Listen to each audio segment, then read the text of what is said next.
Nobody in their right mind has anything against a classic Dodge Charger. It's one of those cars that seem to transcend time, trend, and reason. Even people who don't particularly care for old cars can recognize the shape of a Charger from a mile away. It's bold, aggressive, muscular, and confident without ever having to shout. For those who grew up in the late 1960s or even decades later, a Charger poster on the bedroom wall was a rite of passage, a symbol of speed, rebellion, and freedom. Its sculpted lines and fastback silhouette seemed to embody an entire generation's fascination with power and motion. Unless, of course, you tried to maneuver one through a tight corner or parallel park it downtown. Then you'd remember that this was a car from a time when handling wasn't the top item on an engineer's checklist. Still, flaws and all, the Charger has long been the dream machine of muscle car lovers everywhere. But what if you wanted to drive something that looked a little like a Charger, carried the same mid-century Mopar swagger, yet stood apart from the obvious choices? What if you wanted a car that shared the same design DNA, but wasn't exactly the same under the sheet metal? A car that offered the drama of late 1960s Chrysler styling, but with a more refined, less boy racer vibe. That's where the Chrysler Newport of the mid to late 1960s steps into the spotlight. The Newport never quite achieved the pop culture immortality of the Charger or the Challenger, yet it was an important pillar in Chrysler's lineup, representing the full-size luxury cruiser that still carried an undercurrent of American muscle. This particular example, offered for sale in the quiet town of Achayadan, Iowa, is a perfect reminder of how the Newport deserves more recognition than it usually gets. At first glance, the front fascia of this Newport instantly evokes the family resemblance to the Charger. That familiar dual headlight arrangement, divided neatly by a central vertical grille bar, screams late 60s Mopar styling. It's the kind of face that made Chrysler's big cars instantly recognizable on American roads during that era. The 1968 Newport, specifically, marked the final model year of the fourth generation, an important transitional moment for the model. Chrysler had given the car a facelift in its final year of production, an unusual move that only adds to its mystique today.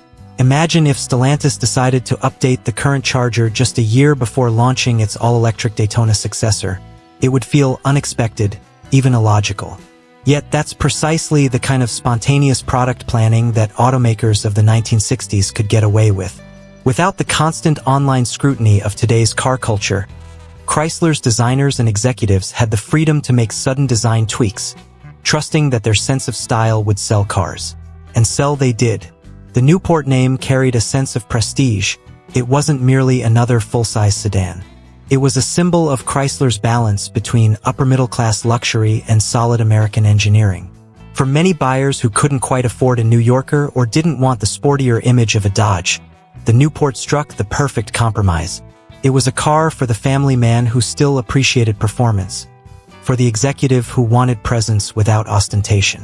In its 1968 form, it represented the end of an era when American cars were unapologetically large, brash, and elegant in equal measure. Walk around the Newport and the differences between it and the Charger start to become apparent. The side profile is longer, more stately, and unmistakably luxurious. There's a refinement in its proportions that the Charger never aimed for. The absence of a body pillar behind the driver's seat creates a sleek, open flow of glass that makes the cabin feel almost airy compared to the muscle car's cocoon-like cockpit. The rear quarter panels sweep back gracefully into a subtle tail, emphasizing the car's length without overdoing the drama. This was Chrysler at its best, designing cars that looked expensive, substantial, and tastefully bold.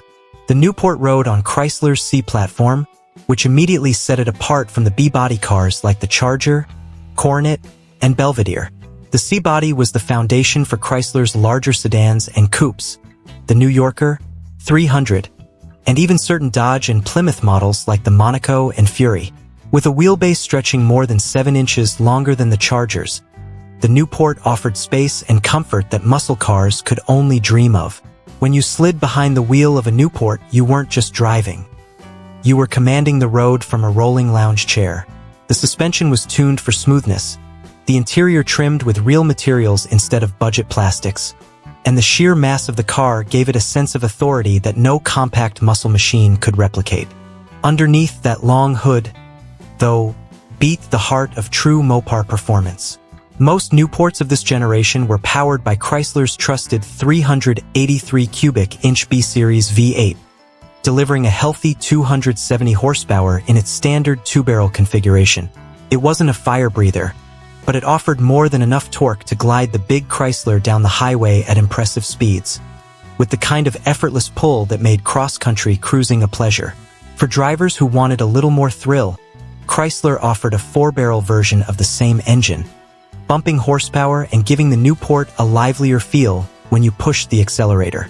But the real gem, the crown jewel of the lineup, was the optional 440 cubic inch RB Series V8. This engine was legendary even in its day, the same basic power plant that propelled Chargers, Roadrunners, and Super Bs to fame. When equipped with the high-performance TNT package, the 440 transformed the Newport from a stately cruiser into a legitimate highway stormer. With dual exhausts and a high-flow intake, the TNT churned out an impressive 375 horsepower, enough to launch the massive car with surprising urgency. Chrysler didn't market the Newport as a muscle car, but the numbers didn't lie. This was a car that could keep up with the best of them when asked. That's exactly what makes this Iowa-based example so special. It's one of those rare Newports that came equipped with the 440 TNT engine, giving it an entirely different personality from the more sedate models. This wasn't the sort of car you bought to blend in at the country club parking lot. It was for someone who appreciated a little audacity under the hood, a person who wanted to cruise effortlessly at 80 miles per hour on the interstate, the low rumble of the big block V8 echoing through the cabin. The TNT badge may have been understated on the exterior, but it spoke volumes to those who knew their Mopar lore. It's worth remembering that during the late 1960s, Chrysler was a company brimming with confidence. Their advertising slogans promised luxury with performance, sophistication with muscle. They were marketing to a generation that wanted it all: style, space, speed, and substance. The Newport fit neatly into that ethos. It was neither an old man's car nor a young man's toy. It was something in between, appealing to buyers who valued refinement but still wanted to feel the pulse of power at their fingertips. Driving a car like this today is a reminder of just how different automotive priorities were in that golden age. The Newport doesn't beg for attention with wild spoilers or stripes. It's not about quarter-mile bragging rights or Nürburgring lap times. Instead, it exudes confidence through its sheer presence. The wide stance, the gleaming chrome, the unhurried rumble of the engine. All of it speaks to an era when driving was more about experience than efficiency. Behind the wheel, the steering might feel light by modern standards, the suspension soft and forgiving, but that's exactly the point. It's a car meant to soak up miles, to make even mundane commutes feel dignified. Pop open the massive doors and you're greeted by a cabin that's pure 1960s Americana. Bench seats, broad and inviting, stretch from door to door, wrapped in thick vinyl or optional cloth patterns that look straight out of a mid-century lounge. The dashboard, symmetrical and linear, is adorned with chrome accents and neatly arranged dials. There's a sense of craftsmanship here that modern cars rarely achieve. A combination of style and practicality born from a time when even the base model felt special. The steering wheel, thin-rimmed and large, seems almost delicate today, yet it offers a tactile connection to the car that's strangely satisfying. Slide the gear selector into drive, ease onto the throttle, and the big Chrysler glides forward like a ship leaving port, smooth and commanding. This duality, the blend of luxury and latent muscle, makes the Newport a fascinating piece of Chrysler history. It didn't have the cult following of its Dodge cousins, but it played a crucial role in shaping the brand's identity. For many families, the Newport was their introduction to Chrysler ownership. It was the car in which kids were driven to school, vacations were taken, and Sunday drives became cherished memories. And yet, for the enthusiast who knows what's under the hood, it holds a hidden promise of power waiting to be unleashed. Collectors today are slowly rediscovering cars like the Newport. For decades, they were overshadowed by the headline-grabbing Chargers, Challengers, and Cudas, which dominated auctions and magazine covers. But as prices for those icons soar beyond reach for most enthusiasts, the Newport has emerged as a compelling alternative. It offers the same engineering pedigree, the same engines, and often the same visual drama, at a fraction of the price. Moreover, its rarity in high-performance configurations like the 440 TNT makes it even more intriguing. Finding one in good condition, especially with matching numbers and original trim, is like uncovering a well-kept secret from America's muscle era. Part of the charm also lies in the way the Newport carries itself. Unlike some of its flashier contemporaries, it doesn't scream for attention. It draws you in slowly, with its balanced proportions and quiet confidence. The front end is bold, yes, but not gaudy. The long hood and short deck proportions create a sense of forward motion even at rest. The lines are crisp but not exaggerated, giving the car an understated elegance that ages gracefully. In many ways, it's the grown-up sibling of the Charger, a car that traded youthful aggression for mature strength. Even the way it drives reflects that balance. On an open stretch of highway, the Newport feels unstoppable. The 440 TNT engine hums with restrained authority, its torque delivering effortless acceleration. You don't need to floor it to feel the surge. It's always there, ready to respond.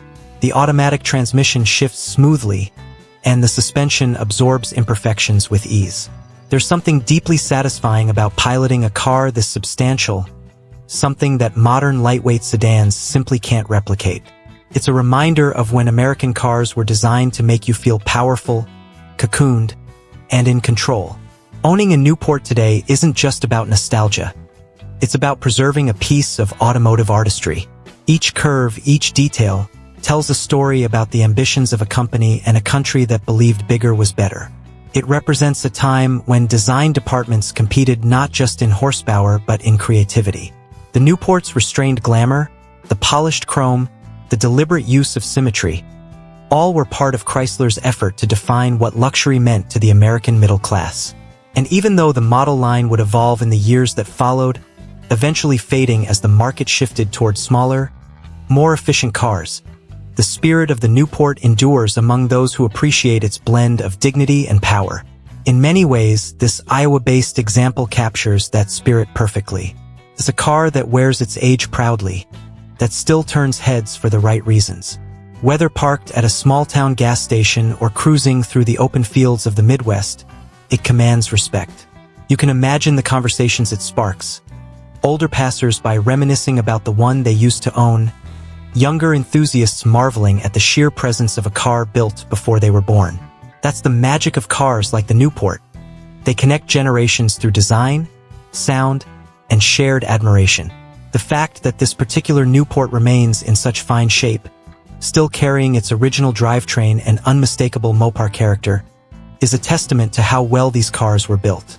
It's also a reminder that sometimes the unsung heroes of the muscle car era deserve just as much attention as the headline stars.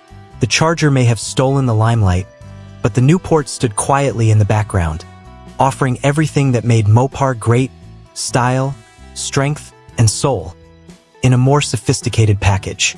As the sun sets over the Iowa horizon, you can picture this Newport gliding down a rural highway, its long hood catching the fading light, the deep burble of the 440 echoing off the fields. It's a car that doesn't need validation from auction prices or magazine covers. Its beauty lies in its authenticity, its purpose, and its unshakable sense of identity. For the true enthusiast, that's worth far more than any trophy or trend.